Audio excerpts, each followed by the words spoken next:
નમસ્કાર, વિવાદમાં સંવાદનું મહા પ્લેટફોર્મ એટલે બિગ ડિબેટ. સ્વાગત છે આપનું બિગ ડિબેટમાં. હું છું આપની સાથે સંધ્યા.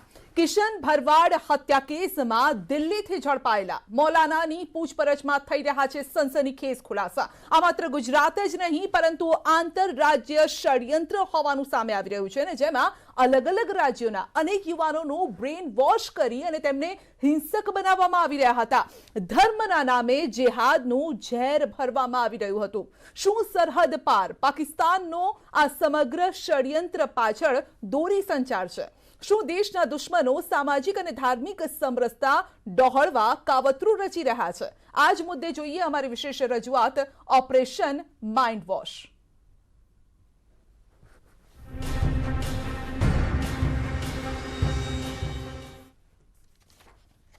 તો આ મુદ્દે જ આજે આપણે ચર્ચા કરીશું અને ચર્ચામાં આપણી સાથે બીજેપી તરફથી યજ્ઞેશભાઈ દવે આપણી સાથે જોડાયા છે અને રાજકીય વિશેષજ્ઞ દિલીપભાઈ ગોહિલ આપણી સાથે જોડાયા છે અને મિત્રો થોડી ક્ષણોમાં આપણી સાથે જોડાશે.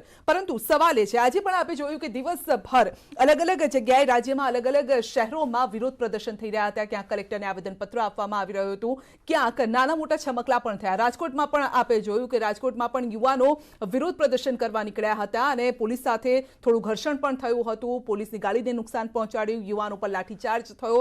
છોટાઉદેપુરમાં પણ નાનું એવું છમકલું થયું. સવાલ એ જ અહીંયા ઊભો હવે થઈ રહ્યો છે કે શું જે રીતે આ હત્યા કરવામાં આવી રહી છે, પાકિસ્તાન સુધી તેના તાર જોડાઈ રહ્યા છે. જે મૌલાનાનું નામ સામે આવ્યું છે, જે મૌલાના સામે આવ્યો છે આરોપી તરીકે, કમર ગની, એટીએસની ટીમે દિલ્હીથી મૌલાના કમર ગનીની ધરપકડ કરી છે અને આ મૌલાના ભડકાઉ ભાષણો માટે જાણીતો છે. સવાલ અહીંયા ફરી એક વખત એ જ ઊભો થઈ રહ્યો છે કે મૌલાના શું કરી રહ્યા છે? ધર્મના નામે જેહાદી પ્રવૃત્તિ લોકોને શીખવી રહ્યા છે. જે યુવાનોએ નોકરી કરવી જોઈએ, જે યુવાનોએ અભ્યાસ કરવો જોઈએ, એ યુવાનોના હાથમાં, જે યુવાનોના હાથમાં પેન હોવી જોઈએ, લેપટોપ હોવું જોઈએ, કમ્પ્યુટરનું માઉસ હોવું જોઈએ, તે યુવાનોના હાથમાં બંદૂક પકડાવી દેવામાં આવી રહી છે. આ કયા પ્રકારનું કામ થઈ રહ્યું છે? યજ્ઞેશભાઈ આપણી સાથે જોડાયેલા છે. જી યજ્ઞેશભાઈ, યુવાનોને જાણી જોઈને આવી પ્રવૃત્તિમાં ઢસેડવામાં આવી રહ્યા છે. સદ્યા બે વાત છે આની અંદર. એક તો જે મૂળ મુદ્દાની વાત હતી કે જે આ હત્યાકાંડ થયું એટલે હત્યા થઈ એમની, અને એ હત્યાની અંદર આરોપીને ઝડપવા, એ પ્રથમ મુદ્દો છે. બીજી વાત એ છે કે જ્યારે આરોપી ઝડપાયા, સામાન્ય રીતે ગુજરાતની અંદર અપમૃત્યુના કિસ્સા થતા હોય છે અને એમાં આરોપીઓ ઝડપાતા પણ હોય છે અને આરોપીઓને સજા પણ થતી હોય છે. પરંતુ આ કિસ્સો એટલા માટે વધારે પડતો આજે થયો કે આ એક બે ધર્મના વચ્ચે હતું, બે જ્ઞાતિ વચ્ચે હતું, બે કોમ વચ્ચે હતું અને જે પ્રમાણે વિધર્મીઓ વચ્ચે હતું એ પ્રમાણે એના કારણે આજે આ કિસ્સાને વધારે હવા મળી એવું કહી શકાય. પરંતુ જે એનો બીજો ભાગ જો જોઈએ તો બીજી તરફનો ભાગ કે જે પ્રમાણે એના શકમંદો પકડાયા અને શકમંદો જે ખરા એ જે પ્રમાણેની શાળાઓ ચલાવતા હતા, એ શાળાઓની અંદર આજે દેશ વિરુદ્ધનું શિક્ષણ આપવામાં આવતું હતું. એટલે મારો કહેવાનો મતલબ એક જ છે, હું બહુ વાર નહીં લઉં, પણ મારો કહેવાનો મતલબ એક જ છે કે કોઈ પણ વ્યક્તિ હોય એનું ઘડતર, એનું જીવનનું ઘડતર આજે શાળાએથી થતું હોય છે. કે જ્યારે શાળા જાય અને કોઈ પણ શાળા એને શિક્ષણ આપે અને એ શિક્ષણથી શરૂઆત, એના ઘડતરની શરૂઆત ત્યાંથી થતી હોય છે. ઇવન એ ભાષા બોલતા પણ શીખે, સ્પષ્ટતા બોલતા પણ શીખે, આજે ગણિત ગણતા પણ શીખે ને આજે વ્યવહારુ બનતા પણ શીખે. એ શાળાએથી થતું હોય છે. પરંતુ જે ધર્મની શાળાઓમાં શરૂઆતથી જ એવું શિક્ષણ આપવામાં આવતું હોય છે, પહેલાં તો કે આ દેશ મારો નથી, આવા શિક્ષણો જ્યારે આપવામાં આવતા હોય છે ત્યારે એવા બાળકોને આતંકવાદી અથવા તો અસામાજિક તત્વો બનતા કોઈ રોકી શકતું નથી. માટે શરૂઆતથી આની પર કંટ્રોલ લાવવાની જરૂર છે. આજે હું પણ એ કહું છું કે પક્ષ તરીકે પણ કે આની પર સરકાર કંટ્રોલ 100% લાવશે અને આવા જે પ્રવૃત્તિઓ કરતી શાળાઓ હશે એને સરકાર એની પર કંટ્રોલ, કારણ કે શિક્ષણ આપવું એ આપણી પાયાની જરૂરિયાત છે. પરંતુ એવું શિક્ષણ નહીં આપવું કે જેથી દેશની અંદર આજે ધર્માંધતા ફેલાય, દેશની અંદર આજે આતંકવાદ ફેલાય, દેશની અંદર આજે અસામાજિક તત્વો પેદા થાય. એવું શિક્ષણ તો ન જ આપવું જોઈએ. અને એવું શિક્ષણ આપતા જો પકડાશે તો સરકાર એને પણ રોકશે. આ એ જ દિશાની અંદર સરકારે જે આજે આગળ વધી રહી છે. અને આ જે મૌલાના પકડ્યા છે તે મૌલાના પણ આજે જે પ્રમાણે કબૂલ થયું છે કે મૌલાના ભડકાઉ ભાષણ આપતા હતા, વિદ્યાર્થીઓને ભડકાઉ ભાષણ આપી અને દેશ વિરુદ્ધમાં ભડકાવતા હતા, આજે જ્ઞાતિ વિરુદ્ધમાં ભડકાવતા હતા, કોમ વિરુદ્ધમાં ભડકાવતા હતા. આજે ભારતીય જનતા પાર્ટીની સરકાર ક્યારેય એવી ફેવર ન કરે કે કોઈ પણ જ્ઞાતિ વચ્ચે વૈમનસ્ય થાય, ભારતીય જનતા પાર્ટીની સરકાર ક્યારેય એવી ફેવર ન કરે કે કોમી એકલાસ તૂટે, કોમી એકલાસ જળવાઈ રહે, એના માટેના જ પ્રયત્નો હોય. અને એના માટેના પ્રયત્નોની અંદર આજે છેલ્લા 7 વર્ષથી આજે જુઓ તો ભારતની અંદર અને 27 વર્ષથી ગુજરાતની અંદર ભારતીય જનતા પાર્ટીએ સફળતા મેળવી છે. પરંતુ ક્યાંક ને ક્યાંક આવા વિઘટનકારી તત્વો, ક્યાંક ને ક્યાંક આવા વિઘટન જે દેશ વિરોધી તત્વો આ ક્યાંક પોતાનો કમાલ બતાવી જતા હોય છે અને જેના કારણે આજે જે નાદાન લોકો અથવા તો જેને કહી શકાય કે નિર્દોષ લોકોની જિંદગી હોમાઈ જતી હોય છે. અને બિલકુલ યુવાનોને આ ષડયંત્ર કરીને અહીંયા ફસાવવામાં આવી રહ્યા છે. હાથમાં પેન ના બદલે, લેપટોપ ના બદલે, કમ્પ્યુટર ના બદલે હાથમાં તલવાર આપી દેવામાં આવે છે, ગન આપી દેવામાં આવે છે અને પછી આ યુવાનો કરે છે શું? હત્યા કરે છે. અને કોણ કરાવડાવી રહ્યું છે? મૌલાના, જેઓ શિક્ષણ આપવાનું કામ કરતા હોય છે, તેઓ આવી પ્રવૃત્તિમાં યુવાનોને ઢસડી રહ્યા છે. આપણી સાથે નાગજીભાઈ દેસાઈ કોંગ્રેસ તરફથી જોડાયા છે, હાસિમભાઈ કુરેશી વકીલ આપણી સાથે જોડાયા છે, આ સાથે જ રણજીતભાઈ મુંધવા આપણી સાથે આગેવાન છે, માલધારી સમાજમાંથી આપણી સાથે છે. તમામ મિત્રોનું સ્વાગત છે. હાસિમભાઈ, જે મૌલાના, મારે તો પહેલા આપની પાસેથી એ સમજવું છે, મૌલાનાનું કામ શું હોય છે, પહેલા એ સમજાવો.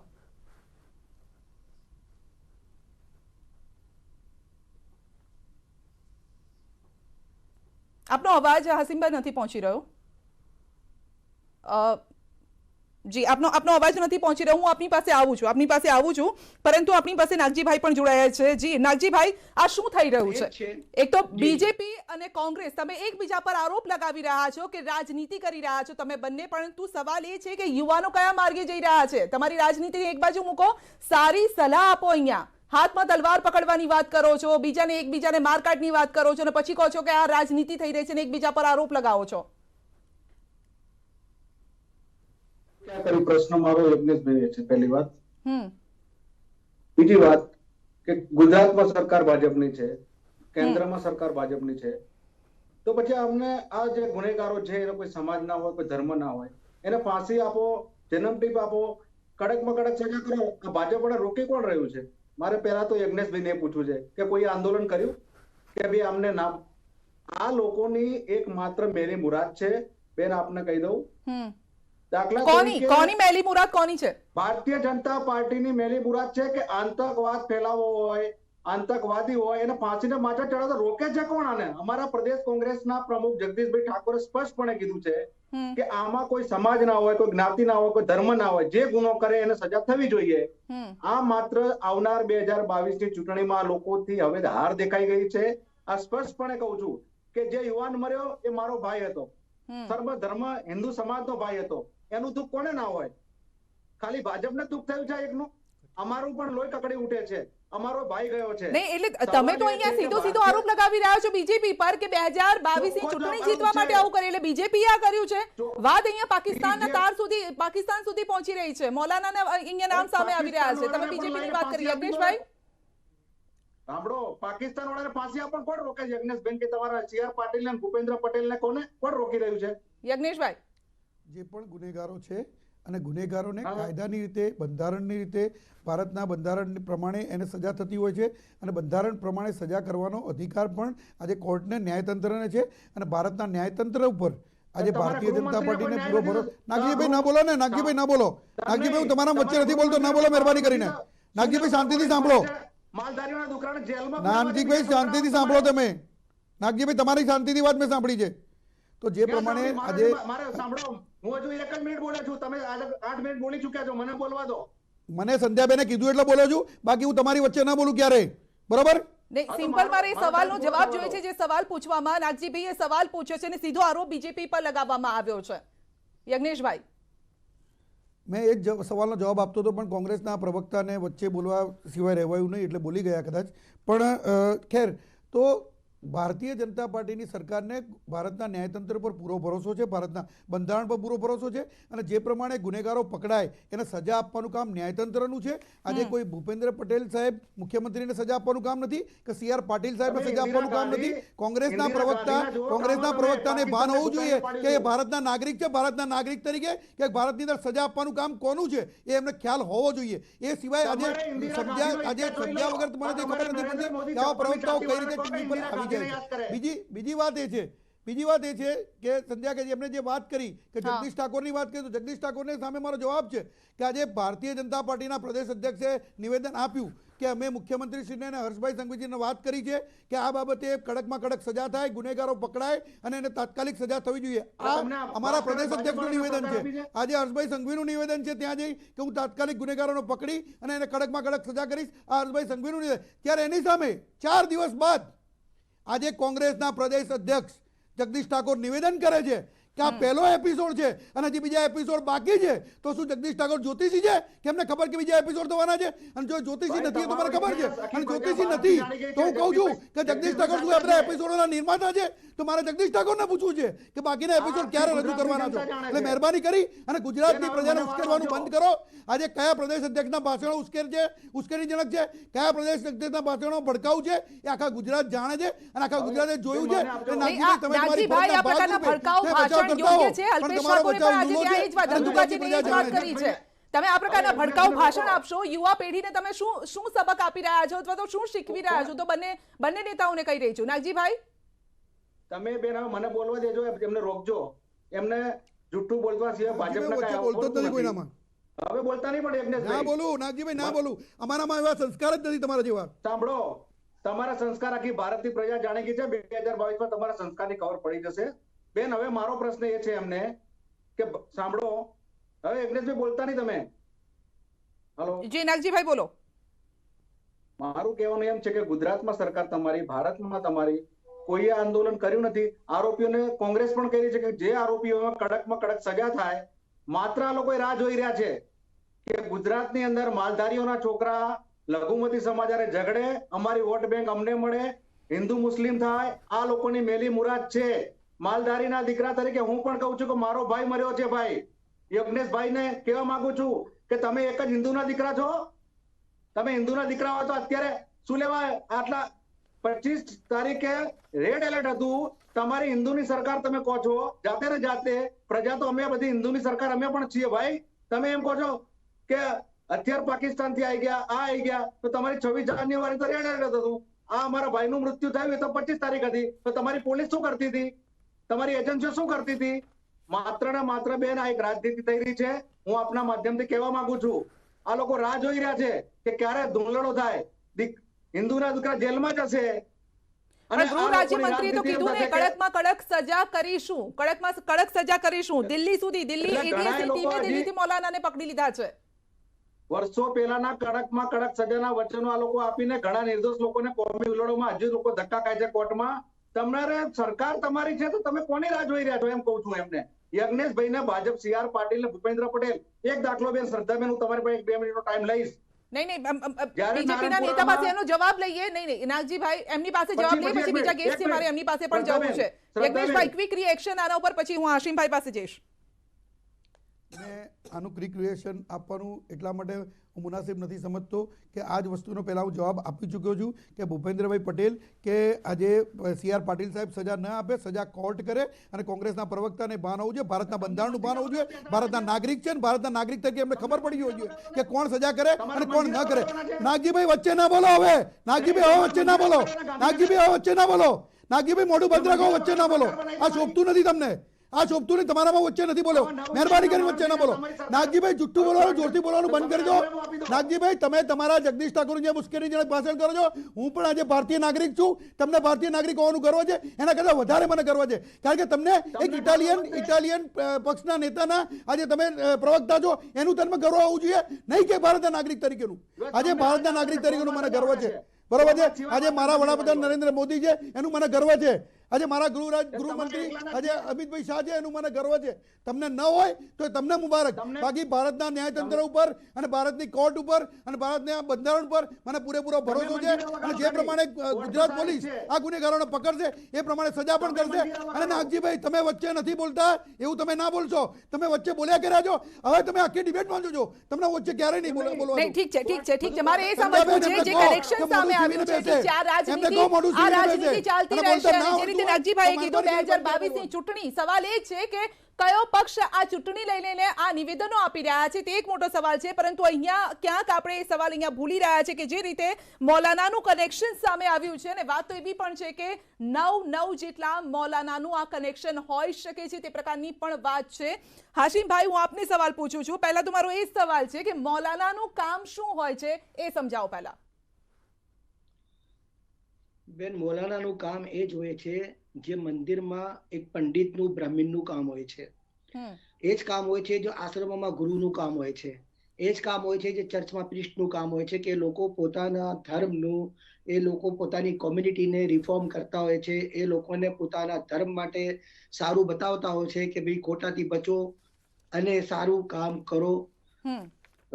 અને એમાં ખાસ કરીને જે જ્યાં સુધી સવાલ આવે છે આ રેડિકલાઇઝેશનનું, હવે આમાં તો તમે જુઓ કે આપણે અહીંયા નીચે કર્ણાટકા અને આંધ્રની સ્કૂલમાં રેડિકલાઇઝેશન કેવું થયું છે કે લાલ કિલ્લાનું ફોટો લઈને એને તોડવા ભાગે છે સ્ટુડન્ટ્સને મારે છે આ કોમ્યુનલ બેઝ ઉપર. અહીંયા આપણે આ તો મૌલાનાઓ કે આવી રીતના જે સેફરોન લોકો છે અમુક, એ લોકોની જો મેન્ટાલિટી કદાચ બગડી હશે, એ લોકોના ઓછા ઇલ્મના અભાવે, પરંતુ they respected parliamentarians of the BJP party. They are making such a hatred against the particular community. गोली मारो हरामजादों को और पाकिस्तान निकालो, काटो, मार डालो, चीर डालो. આ તો એક પાર્લામેન્ટ. તો હાસિફભાઈ, આ મૌલાના શું કરી રહ્યા છે? હું બીજેપી ને તમે જે સવાલ કરી રહ્યા છો બીજેપી પાસેથી એનો જવાબ લઈશ. આ મૌલાના ભડકાઉ ભાષણ આપે છે. ATS ની ટીમે જે દિલ્હીથી મૌલાના કમર ગનીની ધરપકડ કરી છે, યુવાનોને ધર્મના નામે કટ્ટરવાદી શિક્ષણ આપે છે. આ શું મૌલાનાનું કામ છે? સવાલ અહીંયા એ છે, તમે હિન્દુ ધર્મની પણ વાત કરી છે કે જે મંદિરમાં પૂજારી હોય તે જે કામ કરતા હોય, શિક્ષણ આપવાનું કામ કરતા હોય, યુવાનોને સારા રસ્તે પ્રેરણા આપવાનું કામ કરતા હોય, આ એવું કામ તો નથી જ કરી રહ્યા. ધર્મ સંસદો ચાલી રહી છે, ધર્મ સંસદો ચાલી રહી છે. આખી એક સેફ્રોન ઓર્ગેનાઇઝેશન લોકોને રેડિકલાઇઝ કરી રહી છે. લોકો પર એટેક થઈ રહ્યા છે, મસ્જિદો પર એટેક થઈ રહ્યા છે, માઇકો ખાડીને ફેંકવામાં આવે છે, એક પર્ટિક્યુલર કોમ્યુનિટીને ટાર્ગેટ કરવામાં આવે છે. આ તો એક હત્યા કરીને જતા રહે યુવાનોને. મુસ્લિમ આપ જુઓ ને જે આરોપીઓ સામે આવ્યા છે હાશિમભાઈ, એ યુવાનોને હાથમાં હથિયાર આપવામાં આવી રહ્યા છે. આ યોગ્ય છે? તમે જણાવો, આ યોગ્ય છે? પહેલા કોઈ પણ સોસાયટીમાં કે કોઈ પણ કન્ટ્રીમાં કે કોઈ પણ ધર્મમાં યોગ્ય નથી. બિલકુલ, મારે એ સાંભળવું છે કે નથી યોગ્ય, તો પછી કેમ આ થઈ રહ્યું છે? રાજભા ગઢવી આપણી સાથે, લોક સાહિત્યકાર પણ આપણી સાથે જોડાયા છે. રાજભા, શું ધર્મ શું શીખવે છે આપણને? ધર્મ તો બહુ સારું શીખવે છે બેન, કારણ કે ધર્મ તો માનવ સભ્યતા, માનવ જીવન ધરતી ઉપર લાખો કરોડો વર્ષ પહેલા દરેક જીવની ઉત્પત્તિ થઈ, અને જેટલા જીવની ઉત્પત્તિ થઈ એને જીવવાનો અધિકાર છે એવું ધર્મ છે એ શીખવાડે છે. અને એમાં આ બધા ધર્મને વંદન. આપણે પણ સનાતન ધર્મ તો અદ્ભુત છે, પણ આ બધા બેન કદાચ કોબરા નાગ કરડી ગયો એના ઝેર ને ઉતારવાના ઇન્જેક્શનો છે. કોઈ ઝેર ચડી ગયું, એક દવા ઝેર પી ગયું એને ઉતારવાના ઇન્જેક્શનો અને દવા છે. પણ કાનમાં જે ઝેર રેડવામાં આવે છે કાન દ્વારા, અને જે ઝેર ફેલાવવામાં આવે છે નફરતના ઝેર, એના ઇન્જેક્શનો હજી સુધી કોઈ છે નહીં.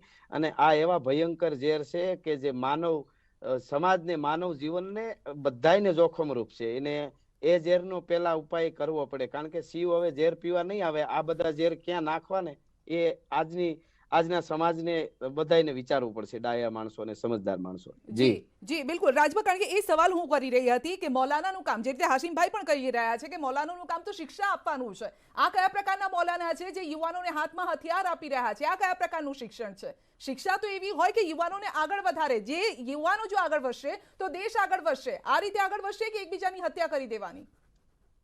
હા, એટલે એને યુવાનોને પણ સમજવું જોઈએ, એના માતા પિતાને સમજવું જોઈએ, સમાજને સમજવું જોઈએ કે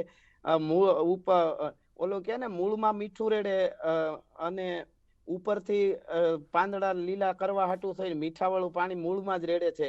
પછી પાંદડા લીલા ક્યાંથી થાય? એ મીઠું પાણી રેડવાને બદલે મીઠાનું પાણી રેડે, એટલે કે દરિયાનું પાણી આંબાના બગીચામાં રેડે, ફૂલના બગીચામાં, અને છતાંય કે આ પાણી કોઈ દી ખૂટશે નહીં, કાંઈ ચિંતા નથી. એ પાણી નહીં ખૂટે પણ બગીચો તરત ફૂંકાઈ જાય, એ ખ્યાલ નથી. એટલે એ યુવાનોને સમજવું જોઈએ, એવા જે તત્વો છે એનાથી દૂર રહેવું જોઈએ.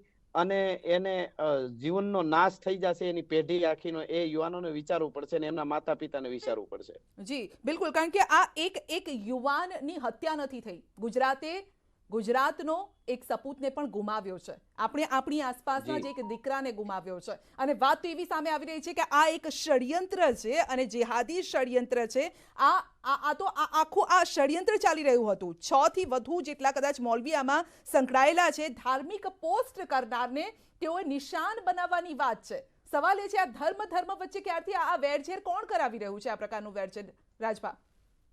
હા, એટલે એ જે છે ને, એ કીધું ને કે આ ઝેર જે છે એના માટે બહુ વિચારવા જેવું છે. અને એને પોતે તો મરે છે, પોતે મરવાનો પાયો ખોદે જ છે, પણ એની સાથે એની પોતે જે ખાય ખોદે છે એમાં કેટલા મરે છે, કેટલાને નુકસાન થાય છે, ઈ તો નથી વિચારતો. પણ ડાયા માણસોને વિચારવું પડશે ને, કારણ કે આ તો જે કાયદો કાનૂન 21મી સદી છે, શિક્ષણ, દુનિયા ક્યાં પહોંચી છે, એ બધું મૂકી અને માનવ જીવનો સંહાર કરવો, ભડકા કરવા, હળગાવી દેવા, એ આ 21મી સદીમાં તો બહુ વિચારવા જેવું છે કે આ તત્વોને જેટલો થાય એટલો દંડ, જે આવતા હોય બધાય દંડ કરવા જોઈએ. અને આને મૂળમાંથી વેલાહેર કાપવું પડે આ હળાને, નહીતર આ હળો ભયંકર છે, બધાયને હેળવી દેશે. બિલકુલ, બહુ જ અગત્યની આ વાત કરી છે કે આ સડો છે જે બીજાને પણ તેમાં સમાવી લે છે અને ખરાબ કરી દે છે. દિલીપભાઈ, આ જે આખું આ ષડયંત્ર છે, અલગ અલગ કનેક્શન સામે આવી રહ્યા છે. રાજકોટથી હથિયાર સપ્લાય કરવાની વાત હોય કે પછી દિલ્હીથી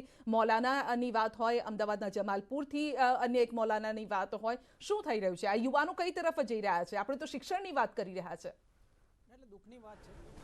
અને આમાં લાગે છે કે જે 2 યુવાનોએ હત્યા કરીને એને તો આપણે એક હત્યાના કેસ તરીકે ગંભીરતાથી લેવો જોઈએ, પણ એના કરતાં આપણે જેને ધાર્મિક આગેવાનો કહીએ છીએ, મૌલવી અને મૌલાનાઓ કહીએ છીએ, એણે જે ઝેર રેડ્યું છે, અને રાજભાઈએ કહ્યું પ્રમાણે એ ઝેરનો ઉપાય નથી, એ ઝેર આપનારાને ઝેર કરવાની અને એને કડક સજા આપવાની જરૂર છે. બીજું, આજે કંઈ ચાલતું એને જે ફાઇનાન્સ કરનારા આખું નેટવર્ક હોય, એ નેટવર્ક બી તમારે તોડવું પડે. અને આ માટે આને ગુનાહિત પ્રવૃત્તિ સમજીને, ક્રિમિનલ એક્ટિવિટી સમજીને બહુ ઝડપથી અને નમૂનારૂપ કામગીરી કરવી પડે.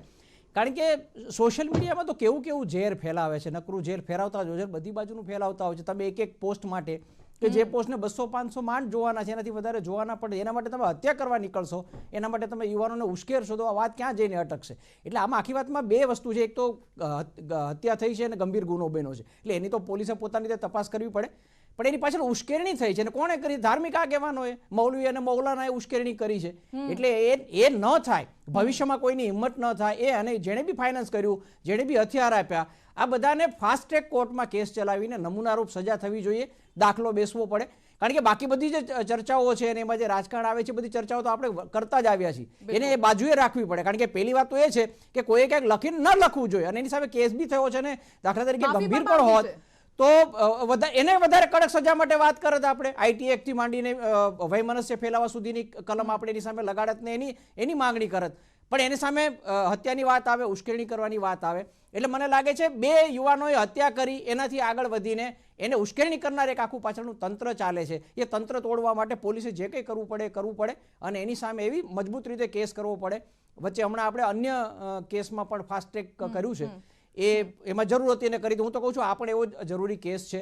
ઝડપથી કરો, આ ઝેરને કાપો, નહીં તો આપણને ફેલાતું અટકાવવાનું છે, નહીતર અનેક લોકો આમાં હોમાઈ જશે. સવાલ એ છે સજા કઈ પ્રકારની થવી જોઈએ? કારણ કે કેટલાક આગેવાનો કહી રહ્યા છે કે એન્કાઉન્ટર થવું જોઈએ, કેટલાક કહી રહ્યા છે કે ફાંસીના માચડે તેમને ચઢાવી દો. એક દાખલો એવો બેસાડો કે જેના કારણે આવા જે ષડયંત્ર કરનારા જે લોકો છે ત્યાંથી અટકી જાય. એક નાનકડા બ્રેક માટે રોકાઈશું. રણજીતભાઈ પણ આપણી સાથે જોડાયેલા છે, તેમનો પણ પક્ષ જાણવો એટલો જ જરૂરી છે. તેઓ માલધારી સમાજમાંથી આવે છે. શું વિચારી રહ્યો છે સમાજ? આ એક ઘટનાએ ઘણા બધાને જાગૃત કરી દીધું છે, પણ સવાલ એ છે અને માઇન્ડ વોશ કરવામાં આવી રહ્યું છે યુવાનોના હાથમાં પેન હોવી જોઈએ. આ પેન હોવી જોઈએ શિક્ષણ માટે. જી હા, કે યુવાનો આગળ વધે, પરંતુ તેમના હાથમાં લાઠીઓ આપવામાં આવે છે, તલવાર આપવામાં આવે છે, બંદૂક આપવામાં આવે છે, અને હત્યા કરી દો, હત્યા તેવું શીખવાડવામાં આવે છે. કયા પ્રકારનું શિક્ષણ છે? રણજીતભાઈ આપણી સાથે જોડાયેલા છે, માલધારી સમાજના આગેવાન છે. રણજીતભાઈ, મારે પહેલા તો એ પૂછવું છે, આપના તરફથી શું માંગ છે? આજે રાજકોટમાં જે બન્યું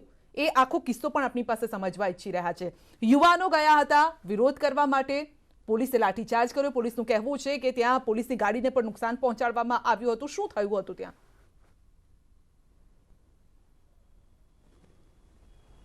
પહેલાં તો હું બેન આપને એક ચોક્કસ વાત કરીશ કે જે વ્યક્તિ ગયો છે એના ઘરનાને એની વેદના ખબર હોય. આપણે ટીવી ઉપર બેસીને રોજ ડિબેટો કરતા હોય છે, આપણે બધાને આપણી સંવેદના સાથે હોય, પણ કિશન બરવાડની જે હત્યા થઈ છે એ એક જેહાદને લઈને, ષડયંત્રને લઈને થઈ છે. એટલા માટે થઈને આખા ગુજરાતની અંદર જ્યારે આગ ફાટી નીકળી હોય, લોકોના દિલથી આગ નીકળી હોય કે આ વ્યક્તિને ન્યાય મળવો જોઈએ. અને જો ખરેખર સરકાર ન્યાય આપતી હોય, મુદ્દા નંબર હું તમને કહું તો યજ્ઞેશભાઈને હું કહેવા માંગુ છું કે તમે ક્યારોના રાડા રાડી કરો છો, અમે આમ કર્યું, અમે તેમ કર્યું. તમારા ગૃહમંત્રી કિશનભાઈની ઘરે ગયા, અમે આ તમને સ્વીકાર્યું. તમારે જો કિશનને ખરેખર ન્યાય અપાવવો હોય તો તાત્કાલિક અસરથી જે આપણે સુરતની દીકરીને 21 દિવસની અંદર ચાર્જશીટ ફેમ કરી અને દીકરીઓને જે ન્યાય આપ્યો ફાસ્ટ ટ્રેક કોર્ટની અંદર, એ રીતે કાયદા અમે પણ ગુજરાતના નાગરિક છીએ, ભારતના નાગરિક છીએ જગદીશભાઈ, અમે પણ જાણીએ છીએ કે તમે નો કાંઈ કરી શકો, કોર્ટ જ કરી શકે. એટલા માટે થઈ અને આમાં ATS જોડાણી છે, સ્લીપર સેલ જોડાણા છે, તો તાત્કાલિક અસરથી એની જેટલી જે માહિતી એકઠી કરવાની હોય સરકાર દ્વારા, અને એના જ્યાં સુધી તપાસ ચાલે તો 3 મહિના પહેલાં પણ ચાર્જશીટ દાખલ કરી શકાય કોર્ટમાં, ફાસ્ટ ટ્રેક કોર્ટમાં કેસ ચલાવી શકાય અને તાત્કાલિક અસરથી લોકોને સજા આપે. બીજી વાત કે તમે જો અમારા કિશનને ન્યાય અપાવવા માગતા જ હોય અને તમારી જે ગણતરી છે ન્યાય અપાવવાની, અમે તમારી સાથે અમે સંમતિ તમે ન્યાય અપાવશો અમને, તો અમારી પણ એ પણ માંગ છે કે જે બેન જેનો ચૂડી ચાંદલો વિખાણો છે એને વેદના હોય, એની માતાને હોય, એના બાપે જે કંધોતર ગુમાવ્યો છે એ વ્યક્તિને વેદના હોય. તમે વાતો કરીને વેદનાને સંવેદના વાતો કરવાનું રહેવા દો અને તમારે ન્યાય આપવો હોય તો એ જે બેન છે એની 20 દિવસની દીકરી છે કિશનની 20 દિવસની દીકરીને જ્યાં સુધીને ભણતરનો ખર્ચ થાય, જ્યાં સુધીને મોટી થાય ત્યાં સુધીનો ભણતરનો ખર્ચ આપો, તાત્કાલિક અસરથી મોટી થાય અને સરકારી નોકરી આપો. એના ઘરવાળા જે છે બેન, એ બેનને પણ નોકરી આપો અને કિશનને મરણ તો પાલ જે આપણે કહી શકીએ મરણતોલ એ તમે પદ્મશ્રી આપો. જેમ આપણે ભારતની અંદર કેટલાય સાહિત્યકારોને આપ્યા છે, ફિલ્મ સ્ટારોને આપ્યા છે, તો કિશન પણ દ્વારકાધીશના કાળિયા ઠાકરના નામ પર વીરગતિ પામ્યો છે, તો એને પણ પદ્મશ્રી આપવો છે. એ સરકારમાં તમારી પાસે પહેલાં હું આંગણી કરું છું, તમે તમારી સરકારમાં વાત કરો છો, તમે સંવેદનાની વાત કરતા હોય, વેદનાની વાત કરતા હોય. હવે વાત બીજી કે રાજકોટની અંદર જે આજે લોકો રજૂઆત કરવા માટે ગયા હતા અને ટોળું એટલું હોય એટલે ટોળાની અંદર રજૂઆત કરતા હોય જ્યારે ગયા હતા રાજકોટની અંદર, તો પેલા હું બેન એક જ વાત કરું છું તમને કે ક્યાંથી આ આદેશ આપવામાં આવે છે, લાઠીચાર્જ કરો, ગાળો કોણે આદેશ આપ્યો? તમે જોયું કે કેવી વેદના અને સંવેદનાની વાતો વચ્ચે આપણે એ જ કહીશું ને બેન કે કોને આદેશ આપ્યો. મોટામાં મોટો સવાલ ને મોટામાં મોટો પ્રશ્ન હું યજ્ઞેશભાઈને પૂછવા માંગુ છું કે તમારી જ સરકારની અંદર જ્યારે કોઈ પણ સમાજ ન્યાય માંગવા જાય ત્યારે કેમ આ પ્રશ્નો ઊભા થાય છે, લાઠીચાર્જ થાય છે, મારવામાં આવે છે, લોકોની રજૂઆત સાંભળવામાં નથી આવતી, તો એનું કારણ શું? આદેશ કોણ આપે છે? યજ્ઞેશભાઈ ઘેરામાં તમે જ આવી ગયા છો. કોંગ્રેસ પણ તમને સવાલ પૂછી રહી છે, માલધારી સમાજ પણ તમને સવાલ પૂછી રહ્યો છે, મુસ્લિમ આગેવાન પણ તમને સવાલ પૂછી રહ્યા છે. ચોક્કસ સંધ્યા, ભારતીય જનતા પાર્ટીની સરકાર છે અને સરકાર બેન રજૂઆત કરવા જાવી ભારતની અંદર કોઈ ગુનો નથી.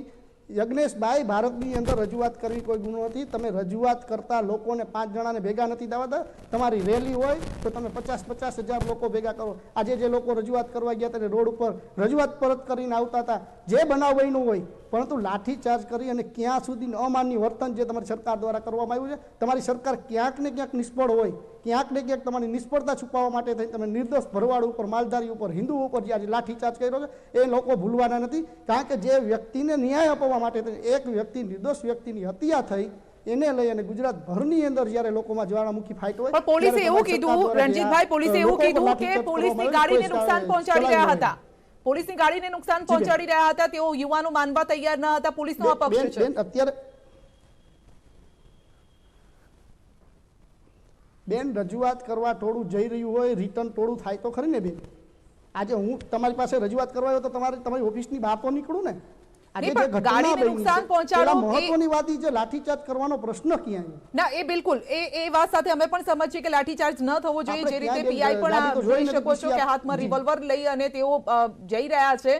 યજ્ઞેશભાઈ, પણ સવાલ એ છે કે તમારી ઉપર આવી રહ્યો છે, આખી વાત તમારી તરફ ઇશારો કરી રહ્યો છે અહીંયા. ચોક્કસ સંધ્યા, હું જવાબ પણ યજ્ઞેશભાઈ મોટી મોટી વાતો કરવી, રાડો નાખી અને કોઈ પ્રવક્તા હોય, કોઈ સમાજનો આગેવાન બોલતો હોય ને દબાવવાની વાતો રહેવા દો. તમે માત્ર ને માત્ર પહેલા એ વાતનો જવાબ આપો કે તમારી સરકાર શું કરી રહી છે. આ વ્યક્તિ અમારા ભાઈને કિશનને ન્યાય અપાવવા તમારી સરકાર. રણજીતભાઈ જવાબ લઈ લઈએ, જવાબ લઈ લઈએ. ચાલો હું આપું ન્યાય, અમે તમારી સાથે સંમત છે, પણ હજી ન્યાય. જી જી બેન, જી જી યજ્ઞેશભાઈ. રણજીતભાઈને કહો કે 2 વખત મને કહ્યું તો તમે વાત સાંભળો તો આજે એક ડિબેટની ગરિમા પણ જળવાય અને સંધ્યા એમને પણ સૂચના આપો કે એ વચ્ચે ન બોલે. આજે હા, એમની મેં એ જ વાત મેં કીધું, એ જ શાંતિથી કીધું, એ જ સાંભળી. કીધું. બે વખત એમને રોક્યા પણ છતાં પણ એમને શાંત કર્યા હું છે. એક શબ્દ અને એવો નથી હું ગુજરાતના એક શબ્દ એવો નથી બોલ્યો કે ગુજરાતના ડિબેટની ગરિમાને કોઈ લાંછન લાગે. ગુજરાતના તમે ક્યારુના નાગરિક છે, નાગજીભાઈ હારે વાત કરતા હતા, હું ગુજરાતના ક્યારુનો નાગરિક સાંભળતો છે, હતો, ભારતીય પણ મેં જનતા કીધું પાર્ટીની સરકાર નાગજીભાઈની છે વાતમાં મારે અને બોલવું ભારતીય નથી, એટલા જનતા માટે પાર્ટીની હું બોલતો સરકાર નહોતો. હવે તમે બોલો. ગુજરાતના નાગરિક છે રણજીતભાઈ, ભારતીય જનતા પાર્ટીની સરકાર છે અને ભારતીય જનતા પાર્ટીના પ્રતિનિધિ તરીકે, ભારતીય જનતા પાર્ટીના પ્રવક્તા તરીકે જ્યારે હું બેઠો ત્યારે આજે દરેકની અપેક્ષા એ હોય કે એમની કોઈ પણ પ્રશ્નો હોય એની રજૂઆત કરે અને રજૂઆતને આજે સરકાર સુધી પહોંચાડવાની અથવા તો એમની વાતને ચોક્કસ સંતોષ આપવાની જવાબદારી સરકાર તરફથી ઠીક અમારી છે. તો હોઈ શકે. યજ્ઞેશભાઈ, મારું પણ આની સાથે જ મારું પણ એક સવાલ છે. જે રીતે માંગ કરવામાં આવી રહી છે કે આવા તત્વોને ફાંસીની સજા થવી જોઈએ, આ પર્સનલી શું માની રહ્યા છો? આ પર્સનલી શું માની રહ્યા છો? ફાંસીની સજા થવી જોઈએ, કારણ કે આ ઝેરને આપણે આગળ વધતું અટકાવવાનું છે. તમામ લોકો એ જ વાત કરી રહ્યા છે. એના પરિવારને નોકરી આપી છે. ચોક્કસ એને કડકમાં કડક સજા થવી જોઈએ. ફાંસીની સજા થવી જોઈએ. નહીં, આજે તમે જુઓ તો જે પ્રમાણે બળાત્કારના આરોપીઓ હતા એમને પણ ફાંસીની સજા થઈ, બરોબર છે. અને જે આજે સજા કડકમાં કડક થવી જોઈએ. એ રણજીતભાઈ બોલવા દો ને ભાઈ, રણજીતભાઈ બોલવા તો દો મને. રણજીતભાઈ જવાબ આપે જવાબ છે. તો આપી દેવા દો. સાંભળવા તૈયાર નથી. રણજીતભાઈ જવાબ તો આપી દેવા, થોડુંક સાંભળો ને. તમે બોલો, હું સાંભળું જ છું, બોલો. હા તો તમે ક્યાં સાંભળો છો? હું બોલવાની શરૂઆત કરું, રણજીતભાઈ તમે તરત શરૂઆત કરી દો છો. થોડુંક સાંભળો તો ખરા રણજીતભાઈ, થોડુંક ધીરજ ધરો, સાંભળો તો ખરા. હવે બહુ બોલ્યા તમે યાર. બોલો. હા તો તમે સાંભળો ને. ચાલો બોલો. તમે શાંતિથી સાંભળજો તો બોલીશ ને. હું બોલવાની શરૂઆત કરું છું ત્યારે તમે તમારું શરૂ કરી દો છો. તમે બોલશો તો હું સાંભળીશ ને. હા તો પણ સાંભળો તો સારું છે. અને જે લોકો આજે ન્યૂઝ એટીનના માધ્યમથી જે ડિબેટ જોઈ રહ્યા છે એમને પણ મજા આવશે, કારણ કે તમે જો વચ્ચે બોલ્યા કરશો તો કોઈને મજા નહીં આવે. નહીં મારી વાત સંભળાય, નહીં તમારી વાત સંભળાય. તમારી વાત પણ એટલી જ જરૂરી છે, મારા કરતાં વધારે જરૂરી છે. તો પ્રજાને એ પણ સંભળાવવા માટે તમે વચ્ચે ન બોલો, મહેરબાની કરી. તમારો ટર્ન આવશે, સંધ્યાબેન તમને કહેશે ત્યારે તમે બોલજો. જી બિલકુલ, તમારો જવાબ આપી દો.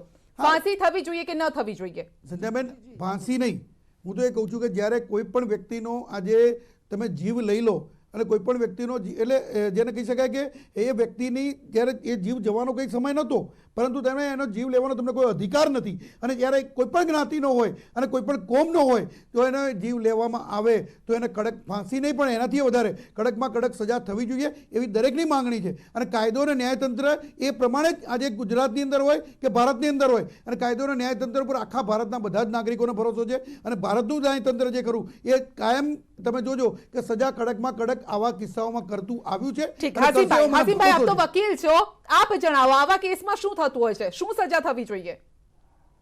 જો મેડમ, વિથ ઓલ રિસ્પેક્ટ, આપણે જેવી રીતે એક સીઝન પોલિટિશિયન બોલી રહ્યા છે કે આપણને ડિબેટમાં મજા આવશે, મજા લેવા માટે બેઠા છે.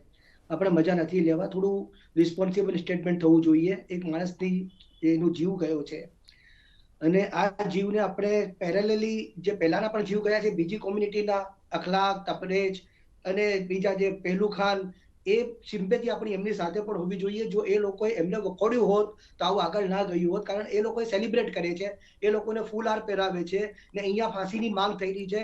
ગુજરાત રાઇટના 2000 કાતિલ 2000 લોકોને માંગ. નહીં તો હાસીમભાઈ, આ થયું એને યોગ્ય માનો છો તમે? મેં તો સીધો સવાલ કર્યો હતો કે શું સજા થવી જોઈએ, એનો જવાબ તો આપો તમે પહેલા. શું સજા? આપ તો વકીલ છો એટલે હું લીગલી એ વસ્તુ પૂછી રહી કે લીગલ ફોર્મ શું છે? હા, રેરેસ્ટ ઓફ રેર કેસ નથી. આવા ઘણા બધા કિસ્સા બન્યા છે. પાટમાં મુસ્લિમો સામે પણ બન્યા છે અને ફાંસી નથી થઈ.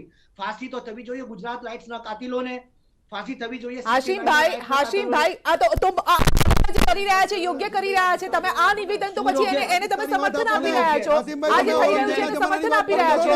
આ કિસ્સાનો જવાબ, સીધો જવાબ આપો તમે કે આ વ્યક્તિને શું થવું જોઈએ. એ સીધો જવાબ આપતો તમને જોર આવે છે હાસીમભાઈ? સીધો જવાબ આપતો તમને જોર આવે છે? સીધો જવાબ આપો ને કે આ વ્યક્તિને શું થવું જોઈએ. તમે ત્યાં સુપ્રીમમાં ગયા છો કે આખી વાત તમે હાસીમભાઈ, તમે બચાવ પક્ષે જો મને એવું ચોખ્ખું દેખાઈ આવે છે કે તમે આરોપીઓના બચાવ પક્ષે કામ કરી રહ્યા છો, આવું સ્પષ્ટ દેખાઈ આવે છે. અને ગુજરાતની જનતા જોઈ રહી છે કે તમે આરોપીઓનો બચાવ કરી રહ્યા છો. કે જૂના રાયોટ્સમાં આમ થયેલું છે, આમાં રાયોટ્સમાં આમ થયું છે, એટલે એનો મતલબ એ છે કે તમે એને ફાંસીની સજા થાય કે કડકમાં કડક સજા થાય એ ત્યારે અગ્રણી તરીકે ઈચ્છતા નથી. આજે કોઈ પણ કોમના અગ્રણી હો, તમારે એ શું જોઈએ કે જ્યારે આવું અપમૃત્યુ થાય, ત્યારે જ્યારે કોઈને ખૂન થાય તેને કડકમાં કડક સજા થવી જોઈએ એવી માંગણી તમારે પણ કરવી જોઈએ. એક વકીલ તરીકે છો એટલે કોઈના બચાવ પક્ષમાં એમાંય આતંકવાદી અસામાજિક તત્વોના બચાવમાં ના નીકળો. હાસીમભાઈ, અસામાજિક તત્વોના બચાવમાં ના નીકળો. આસિમભાઈ, આજે મારા ગુજરાતની અંદર આવી રીતે પ્રયત્નો થતા હોય અને ગુજરાતને આતંકવાદના ખપ્પરમાં ઉમવાનો પ્રયત્ન થતો હોય, એવા આતંકવાદીઓના તમે પક્ષ લેવા ના નીકળો, એવા આતંકવાદીઓનો બચાવ કરવા ના નીકળો. આસિમભાઈ, શરમ આવી જોઈએ તમને? અને આજે કાયદો અને ન્યાયતંત્રના તમે એક ઓફિસર છો, તમે આજે વકીલ છો, વકીલ એટલે ન્યાયતંત્રનો ઓફિસર ગણાય, અને ન્યાયતંત્રના ઓફિસર થઈ અને તમે આવી જો રજૂઆત કરતા હોય અને આવા આતંકવાદીઓનો જો તમે પક્ષ લેતા હોય તો આસિમભાઈ શરમ આવે છે મને. આસિફભાઈ, કદાચ તમે એમ કીધું હોત ને કે આવા કોઈ પણ ષડયંત્રકારો હોય તેમને થવી જોઈએ સજા, અને આ ઝેર જે ફેલાઈ રહ્યું છે તેને રોકવું જોઈએ. કોઈ પણ ધર્મનો હોય, તમે એમ કહો ને, કોઈ પણ ધર્મનો હોય, કડકમાં કડક સજા કરો. તમે એમ કેમ નથી કહેતા? આતંકવાદીઓનો, અસામાજિક તત્વોનો બચાવ કરવા નીકળ્યા આસિમભાઈ. તમે બચાવ કરી રહ્યા છો. તમે કરી રહ્યા છો, તમે કરી રહ્યા છો, તમે કરી રહ્યા છો. અમે તો કડકમાં કડક સજાની માંગણી કરી છે અને તમે એવું કહો છો કે આવા તો ઘણા ગુના બન્યા છે અને સજા ન થવી જોઈએ. આવું તમે કહી રહ્યા છો. આસિફભાઈ, એક વકીલ તરીકે તમને શરમ આવી જોઈએ. આસિફભાઈ, એક વકીલ તરીકે તમને શરમ આવી જોઈએ, તમને બોલતા શરમ આવી જોઈએ કે હું આતંકવાદીઓનો બચાવ કરું છું. તમે ચોક્કસ એવું કહી રહ્યા છો કે આવા ઘણા ગુના બન્યા છે અને આવી સજાઓ ન થવી જોઈએ. આવું કહી રહ્યા છો ત્યારે આજે કડકમાં કડક સજાની માંગણી ગુજરાતનો દરેકે દરેક નાગરિક કરતો હોય, ગુજરાતના મુખ્યમંત્રી કરતા હોય, ભારતીય જનતા પાર્ટીના પ્રદેશ અધ્યક્ષ કરતા હોય, આજે કોંગ્રેસના અધ્યક્ષ પણ કરતા હોય, કડકમાં કડક સજાની માંગણી, ત્યારે તમે એવું કહો છો કે આવી સજા ન થવી જોઈએ. શરમ આવી જોઈએ તમારે અને તમારી વકીલાત ઉપર. આસિફભાઈ, તમારી વકીલાત ઉપર તમને શરમ આવી જોઈએ કે આતંકવાદીઓનો બચાવ કરવા નીકળી પડો છો. આસિફભાઈ, આતંકવાદીઓનો બચાવ કરવા નીકળી પડો છો. આજે તમે ભારતના નાગરિક કહેવાને લાયક નથી. તમે ભારતના નાગરિક કહેવાને લાયક નથી. આતંકવાદીઓનો જ્યારે બચાવ કરવા નીકળો તો તમે ભારતના નાગરિક કહેવાના લાયક નથી. આતંકવાદીઓનો બચાવ કરવા નીકળો તો તમે ભારતના નાગરિક કહેવાને લાયક નથી. તમે ચોખ્ખું સ્પષ્ટ બોલ્યા છો કે આવા ઘણા ગુના. હાસિમભાઈ, સીધો મારો એક સવાલ છે, કારણ કે બંને સાથે બોલી રહ્યા છો, કઈ નથી સંભળાઈ રહ્યું. હાસિમભાઈ, આ યોગ્ય છે? મૌલાના યુવાનોના હાથમાં બંદૂક થમાવી રહ્યા છે, આને યોગ્ય માની રહ્યા છો? કારણ કે આપ તો શિક્ષિત છો. ભડકાઈ રહ્યા છે, હોમ મિનિસ્ટર ભડકાઈ રહ્યા છે. અરે સાહેબ, તમે ક્યાંથી ક્યાં? આ મૌલાના શું કરી રહ્યા છે? આ મૌલાના શું કરી રહ્યા છે? તમને ખબર છે આ મૌલાના શું કરી રહ્યા છે? ધર્મના નામે કટ્ટરવાદ ફેલાવી રહ્યા છે. હાશિમભાઈ, તમે ધાર્મિક વાત કરીને એ તરફ ના ફેલાવી શકો અથવા તો કોઈનો દોષ બીજાના ઉપર ન નાખી શકો તમે એ રીતે. હાશિમભાઈ, તમે શિક્ષિત છો, તમે સમજો યુવાનો કઈ તરફ જઈ રહ્યા છે. તમે બચાવ પક્ષે નીકળ્યા છો આસિફભાઈ, તમને શરમ આવી છે બચાવ પક્ષ? તમે હિન્દુસ્તાનને ખરાબ કરવા માંગી રહ્યા છો. ઇન્ટરનેશનલ તમે કન્ટ્રી. અરે તમે આસિફભાઈ, તમે ગુનેગારોનો બચાવ કરવા નીકળી પડ્યા છો, એ પણ ચોક્કસ કોમના ગુનેગારોનો બચાવ કરો છો. આજે અમે ચોક્કસ કહી રહ્યા છીએ કે કોઈ પણ ધર્મનો હોય એને સજા થવી જોઈએ જો ગુનો કરે તો. દરેક વ્યક્તિને પોતાનો ધર્મ, પોતાના ધર્મ પ્રત્યે પ્રેમ હોય, પણ આ રીતે ગુનાહિત પ્રવૃત્તિ કરતા હોય એ લોકો પ્રત્યે પ્રેમ ક્યારેય ન હોઈ શકે. ક્યારેય ન હોઈ શકે આવા લોકો પ્રત્યે પ્રેમ. હાશિમભાઈ, તમે આ વાત કરીને તમે બીજા એવા લોકોને ઉશ્કેરી રહ્યા છો જે યોગ્ય નથી. રાજભા આપની સાથે છે, એક મિનિટ. નહીં, ઠીક છે હાશિમભાઈ, યજ્ઞેશભાઈ, ઓકે, વાત સાંભળી લીધી, બંનેની વાત સાંભળી લીધી. રાજભા, આ કયા પ્રકારનો પ્રેમ છે? ધર્મ, પોતાનો ધર્મ દરેકને પ્રિય હોય છે, પરંતુ જ્યારે આ ધર્મના નામે યુવાનો જો અવળા રસ્તે જતા હોય ને, ઘરનો પણ છોકરો જો અવળા રસ્તે જતો હોય ને તો કાન પકડવો પડે, બે લાફા મારવા પડે એને, તો કે ભાઈ ઘરમાં બેસ અને સારી પ્રવૃત્તિમાં કામ કર. રાજભા, આપણે બધાને એવું સમજીએ, બધાને એવું જોઈએ આપણને.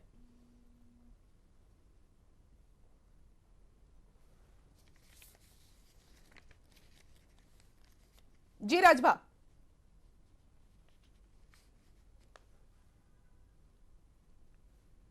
જી નાગજીભાઈ, એ વાત તો તમે પણ માનો છો ને? ભલે કોંગ્રેસ હોય, બીજેપીના વિરુદ્ધમાં હોય, પણ દેશના વિરુદ્ધમાં તો નથી ને તમે પણ? જગદીશ ઠાકોરે પણ કડકમાં કડક સજાની માંગણી કરી જ છે. માત્ર એમને જેમ જાહેર સભા સંબોધી નાખ્યું હોય ને એમ હિન્દુના એકલા દીકરા હોય. અમે હિન્દુના દીકરા નથી. યોગેશભાઈ, તમે એક જ હિન્દુના દીકરા છો, વચ્ચે બોલ કરો છો. અમે હિન્દુના દીકરા નથી બેન. આમાં શ્રદ્ધાબેન ચોખ્ખી જ વાત છે, સ્પષ્ટપણે કહું છું આપને. અને યજ્ઞેશભાઈને ને CR પાટીલ અને ભૂપેન્દ્રભાઈ પટેલને પણ કહું છું કે તમારે ભાજપના સંગઠનની અંદર વિશ્વ હિન્દુ પરિષદ સહકારમાં છે, બજરંગ દળ છે, એમ લઘુમતી સમાજનો પણ એક મોરચો એમમાં હમણાં જ તાજેતરમાં જાહેર કર્યો છે એમને. તો એ લોકો પણ આ આંદોલનમાં કેમ નથી જોડતા? લઘુમતી મોરચા અને ભાજપ વાળા તો એ લોકોને જોડે તો પછી માનવતા, ધર્મ, જ્ઞાતિની વાત ના રહે. મારે આપના માધ્યમથી કેવું છે કે તમે કિશન ભરવાડનું આંદોલનમાં જેમ અમારા બધાની લાગણી છે એમ ભાજપમાં પણ લઘુમતી સમાજનો એક મોરચો છે. તાજેતરમાં જ હમણાં CR પાટીલે ડિક્લેર કર્યો છે, એમને પણ ધંધુકા મોકલો ને ભેગા. નહીં, એટલે તમે આ વાતથી તમે શું કહેવા ઈચ્છી રહ્યા છો? આપને શું લાગી રહ્યું છે આખી વાત? હા, મારી વાત પૂરી થવા દો. હા, હું સ્પષ્ટપણે કહું છું કે કિશન ભરવાડની હત્યાથી સમગ્ર રાજકીય પક્ષોને પણ દુઃખ છે, કોંગ્રેસ ભાજપ બધાને દુઃખ છે, પણ એના પાછળ રાજકારણના રોટલા શેકવા એ કોંગ્રેસનું કામ નથી, ભાજપનું કામ છે. ભારતીય જનતા પાર્ટીના પાસે તમામ પાવરો છે. ગુજરાત સરકાર એમની છે, કેન્દ્ર સરકાર એમની છે, તમામ સંસદ સભ્યો એમના છે. તો જે પણ ગુનેગારો છે સજા આપતા રોકી કોણ રહ્યું છે? અમને મને એ નથી સમજાતું. માત્ર ને માત્ર રાજનીતિ કરવી છે. કોરોનાની અંદર ઘણા યુવાનો મરી ગયા, એમના ગૃહમંત્રી કેમ ના ગયા? કેમ કે ના જાય? એ રાજનીતિ થાય એવું નથી. દંડા પડે એમાં, લોકોને લાફા પડે એમાં, એમના ગૃહમંત્રી અને મુખ્યમંત્રીને. બીજી શ્રદ્ધાબેન, આપના માધ્યમથી એક વાત કહેવા માંગુ છું, પણ આનાથી શું ફાયદો? ના નાગજીભાઈ, મારે તો એ સમજવું છે તમારા પાસેથી કે આનાથી બીજેપીને શું ફાયદો? આવી રાજનીતિથી શું ફાયદો છે? સમજાવો જરા. કોમવાદ સાંભળો, આ લોકોની માનસિકતા છે કે કોમવાદ કરો અને મત લો. સજા આપવાના પાવર એમની પાસે છે બેન. મારું આપના માધ્યમથી કેવું છે કે અમને રોકી કોણ? રાષ્ટ્રપતિ એમના છે, વડાપ્રધાન એમના છે, મુખ્યમંત્રી છે એમના. યજ્ઞેશભાઈ, તો આ ગુનેગારોને કોમવાદનો ફાયદો કોણ? ઠીક છે, યજ્ઞેશભાઈ પાસેથી આનો જવાબ. તો સવાલ હજુ એ છે કે શું સોશિયલ મીડિયા પરથી હવે જેહાદનો આ પગ પેસારો થઈ રહ્યો છે? પહેલા બોર્ડર પારથી, કાશ્મીરથી આતંકવાદ ઘુસાડવામાં આવતો હતો, જે અહીંના જે દેશમાં રહી રહ્યા છે હિન્દુઓ, તેમને ધર્મ પરિવર્તન કરાવવામાં આવી રહ્યું છે. હમણાં જ થોડા સમય પહેલા જ આપણે કિસ્સા જોયા છે, અને હવે સોશિયલ મીડિયામાં પોસ્ટ મૂકવાના નામે હત્યા કરવામાં આવી રહી છે. અને આ એક નહીં, આવા તો ઘણા લોકોને નિશાન બનાવવાના હતા, અને અહીંયાથી જ અંદાજો આવે છે કે આ શું થઈ રહ્યું છે. રાજભા, આપના તરફથી આ યુવાનોને શું મેસેજ રહેશે? મેં કીધું એમ ભયંકર ઝેર અંગારાનો ભડકો હોય, તાપ હોય, અંગારાના ટાંડા હોય, ધૂણાના, એના ઉપર સીધું પાણીની કાવે ઠલવવાને બદલે એ રાખ નાખીને ભારવાનું કરે છે. એટલે શું પાછો 3 દી પછી કાયમ આવે, 2 દી પછી, એવી વકીલ સાહેબ વાત કરે છે. એ અત્યારે ભણેલા માણસ થઈને આખી જે જૂનું જે કઈ બન્યું હોય ત્યારે સજા, તો ત્યારે તમે ક્યાં ગયા હતા? ત્યારે સજા કરાવી જ દેવાની હોય. આવું જે કરે, ભડકા કરવાનું કરે, દેશ આખાની અશાંતિ ઉભી કરે. અત્યારે બધાય પોલીસને કામ ન હોય, આપણે કામ ન હોય, મીડિયા વાળાને આ વસ્તુને કોઈ જસ્ટિફાઈ કરતો નથી, કરવું પડે. તો તમે ક્યાં ગયા હતા ત્યારે? આપણે આ વસ્તુ જસ્ટિફાઈ નથી કરતા. આપણે એવું કહીએ છીએ જ્યારે વાત એવી ચાલી રહી છે કે ફાંસી થવી જોઈએ, તો ભાઈ ફાંસી જેવો કેસ નથી. એમાં ભલે ઉમરટીપ થાય, એ પ્રૂવ કરવાનું છે, કોર્ટ પ્રૂવ કરશે કે શું થઈ શકે. હાસીમભાઈ, દાખલો તો બેસાડવો પડશે, એક્ઝામ્પલ તો ક્યાંક સેટ કરવું પડશે ને. હાસીમભાઈ, હવે એન્ટી સોશિયલ એલિમેન્ટનો બચાવ ના કરો. એટલે કેવી સજા કરવી, કેવો કેસ એ તમારે નક્કી કરવાનું છે, કોર્ટને નક્કી કરવા દો. હાસીમભાઈ, કોર્ટને નક્કી કરવા દો. કોર્ટને નક્કી કરવા દો. દિલીપભાઈ,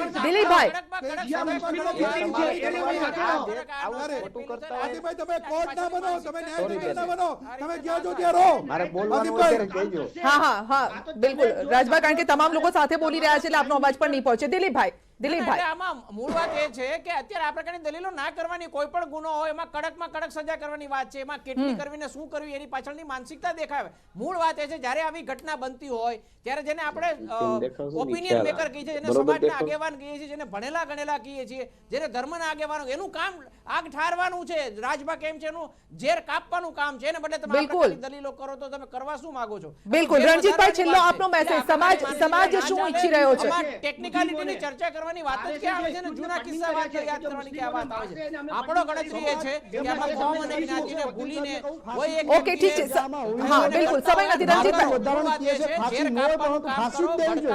ભારતના બંધારણની અંદર સજા નક્કી થતી હોય છે, કોર્ટ નક્કી કરતી હોય, કોઈ વ્યક્તિ નક્કી નથી કરતો. જેમ ભાઈ શ્રી રાજભા ગઢવીભાઈએ કીધું ને કે ઝેરને કાપે, તો ઝેર એવું કામમાં ભરાઈ ગયો તો એ ઝેર ફાંસીથી જ નીકળશે, જ્યાં સુધી કડક કાર્યવાહી નહીં કરવામાં આવે. ઠીક છે, એટલે એક વાત અહીંયા સામે આવી રહી છે કે એવું એક્ઝામ્પલ સેટ કરવું જોઈએ જેનાથી આ જે ઝેર છે, કટ્ટરવાદનું જે આ ઝેર છે તે અટકી જાય. યુવાનોના હાથમાં બંદૂક ન થમાવી જોઈએ. આ મૌલાના કયા પ્રકારનું શિક્ષણ આપી રહ્યા છે? આપણી જે આ નવી પેઢી છે ને આપણે શું શીખવી રહ્યા છે? સવાલ અહીંયા એ જ છે, અને એમને સુધારવાનું કામ આપણા સૌનું છે, નહીં કે આ મૌલાના જે રીતે કામ કરી રહ્યા છે. આપ સૌનો આભાર અમારી સાથે જોડાવા બદલ. તો બિગ ડિબેટમાં અત્યારે બસ આટલું જ. રજા આપશો. નમસ્કાર.